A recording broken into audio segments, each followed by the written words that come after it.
The Third Side of the Coin, brought to you by Excalibur Coaching and Consulting. Welcome to part They 3. don't quite understand that there's a value in that conversation with somebody else to process it, because a lot of times, actually all the time, the thoughts are like the river constantly going through your mind. And unless you learn to understand that you could just observe those thoughts versus getting attached to them, you could get into deep trouble. And one way to do it is to talk to somebody. And what I'm finding from some of my clients, that the initial reaction after clearly betrayal and all the stages that you mentioned, when people start thinking, well, I have no idea, I'm stuck, where do I go next? People feel the sense of embarrassment, which is false.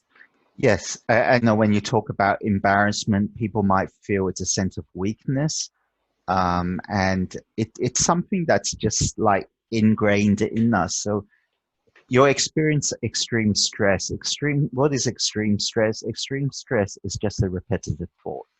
And Mm-hmm. when you recognize it's a repetitive thought, you then are able to then stop it through meditative practices, or before meditative practices, you go and do something else. As what people say, you take your mind off it. Okay. So once you recognize what the nature of stress is one, it's a repetitive thought, or if you don't want to call it a repetitive thought, it's your attachment or your obsessiveness with that singular event, not being able to let go of it. And usually you're not able to let go of it because you feel that either you've been devalued or valued by it. But if you keep holding on to that, you'll never progress. If you think about very basic, your favorite toy when you're a child meant everything to you, but eventually you outgrew it. Why? Because the world became bigger for you. That's the best way of putting it. So with stress is attachment to a repetitive thought. But if you're able to see a bigger perspective, like as a child, you see a bigger world, you then realize that attachment to that particular idea or occurrence becomes insignificant in this grand scheme of things. But that, or, depends on how deep that impression is as well. But that impression, of how do you release it is you can go and work on it and something you can talk to people about something. But at the same time, talking or doing something about it is not there to keep repeating it because that becomes another stress. It's like just letting go and then moving on. Everyone, I'm sure, your viewers would then say it's always easier said than done, right? But then, I might be rather harsh in saying this is like, well, what are you doing about it? This whole idea of what I see surrogacy now in everything, it's like, especially with social media, it's become such a voyeuristic world where the social media ambassadors or influencers, we're watching how wonderful their life is, but at the same time, we're not doing anything about our own. So misery is when you don't take responsibility for your actions and you start blaming, right? It's all okay to do that, but at the same time, you need to know when to snap yourself out of it. And to snap yourself out of it comes down to, you know, being able to reflect, being able to see what does that mean to me, and is it really that important in the grand scheme of thing? And usually that's the aha moment when you went, wow, I've held on to grudges for God 20, 30 years, or I've regretted something for 20 or 30 years, and it's like the person has moved on. I haven't been able to make peace with them by saying sorry. But then I was thinking to myself, okay, if I've missed that opportunity, then what is it as me as a person that I should improve on? And that's where change in character happens. One of my teachers, when I was learning about the cognition, the psychology of things, and the way cognitive behavior therapy is ultimately the science that allows you to look at the beliefs, the thoughts, and the actions you take. He kept saying the same thing over and over again. The sign of the mature character is being able to take responsibility for your thoughts and actions. That's just it. And what I'm seeing a lot of times, people who eventually break through and go on to do just fascinating and amazing things. And those are the people who come to me and ready to actually create a change. So what is that saying? That the desire to change has to be greater than the desire to stay the same. And I think that's exactly what you're saying is resonating with me personally. Yes, the person needs to be ready for change. You cannot force it. Okay, what is excellent? Excellent is boredom, comes out of boredom. You keep repeating the same thing and then you get bored of it, and then you realize there must be a better way of doing it. So equally, you get bored of the same mistakes you do. You only become more aware of it as you repeat it. After you become aware of it, then it's sort of like, okay, I'm ready for change because I don't want to keep having this experience. Now, how do you recognize, am I ready for change? That's when you learn more about yourself. How do you learn more about yourself? Does it mean like playing more sports or speaking to more people? Yes, it does. But that is still something that you don't spend time alone with yourself. Time alone with yourself means just sitting there and just thinking, who am I? What am I? Where am I? These three great questions that all the great faiths talk about.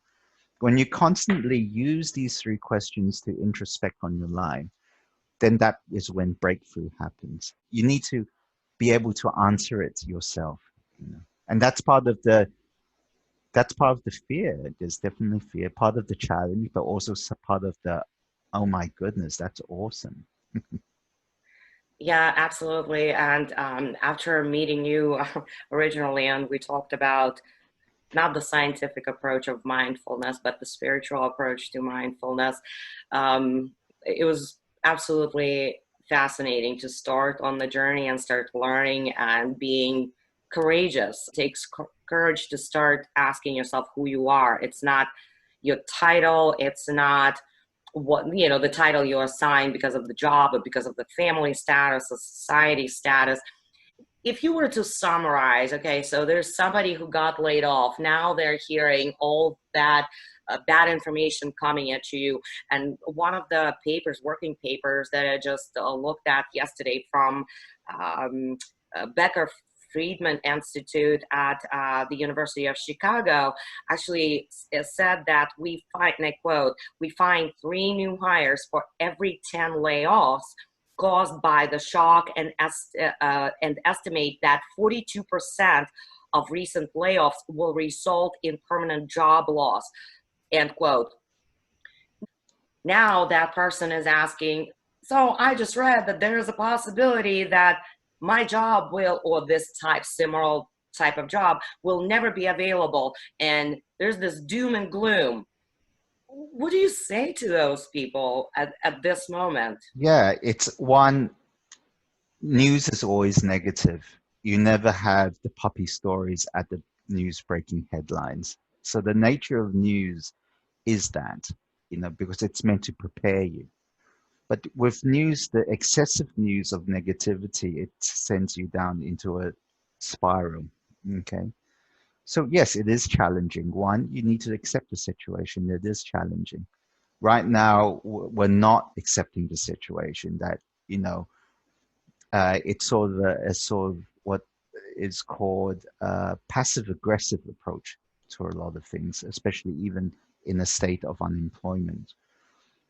Instead, look at what are the opportunities coming up. All right. So what are the opportunities coming up? If people are now staying more at home with physical distancing, uh, we're confusing it with social distancing. What is it that I can contribute to? So when you're looking for job, it comes across very clearly when you want that job because it's an income versus I want that job because I can contribute to it in a positive way. It's a very subtle shift in your approach. And if you start looking at what can I contribute to, regardless of what it is, you know, then it's one way out of it, you know. But it is shifting your mind focus from being very negative to becoming very positive. I'm not saying that you become uh, naive, but you need to be practical, which means listening to news with critical reasoning, with critical thinking, not taking it all as the gospel truth. But what I have been doing, for the last 5 years with my own running my own business, that would be pretty much the same advice. You have to research, and if you're looking for a job, you're laid off right now. It's not about what's negative out there. Negative is always going to be out there, right? So if somebody lost the job, they are processing, they're grieving, and they're trying to find a way. One main thing, once you get to that point, yes, I am ready. It's really looking at what the employer wants. It's understanding the needs of not just the world, who is throwing a lot of things at you, but also what are those employers who are still seeking for talent going to want. And they want somebody who can deliver results to them. And that's where I think a lot of people are missing this point. You can approach it by saying, well, poor me, I am betrayed. I've done all this job for the last 10, 15, 20, whatever amount of years, and now they laid me off. But another way to look at it is asking yourself, what exactly have I achieved? What are those results? So that really turns that mindset. And when you're preparing your resumes or preparing for uh, applying for a job, you really need to be able to tell the stories of achievement and make those stories relevant to that specific employer. You need to speak their language. You Yeah, truly do yeah. need to understand. Sorry, go on. It's absolutely it's finding your own relevance again, right? So we feel that we're relevant to the community when we have a work, but when you look at it, a community is just a whole bunch of people coming together. And if you want to be relevant, depending on what you're going for, obviously you need to craft your resume to have relevance for that place that you're going to. So, for example, it's sort of like you're a instrument, and whether and you're a cutting instrument, say, whether you're going to be in, say, health services or in hospitality, you then craft yourself differently. So for health services, I'm a scalpel, right? For hospitality, I'm a butcher's knife or a carving knife or whatever. And then for carpentry, it might be something else, you know. So they're all still cutting instruments. You're the basis of that cutting instrument. It's just a matter of how you mold yourself into that. And your individuals are more than capable of doing it. Because if they have experience at work, you're constantly being asked to do things differently. We forget about that. The way we treat our colleagues, the way we turn up to meetings, the way we show up. There's agility in you all the time. And part of the fear that comes out after you've been let go is like, am I agile anymore? Am I relevant anymore? Relevancy is all about agility. But when you remember that you can only be agile, because if you think back about what you did in college and what you're doing now, it has no relevance to it. And your progress in your career path, it's been an agile pivot all the time. We just take it for granted. That's why we feel that, am I still relevant? Can I still make it? Damn it, of course you can.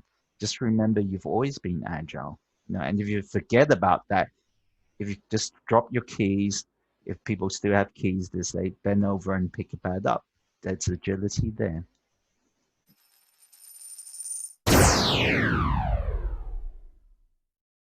to hear more.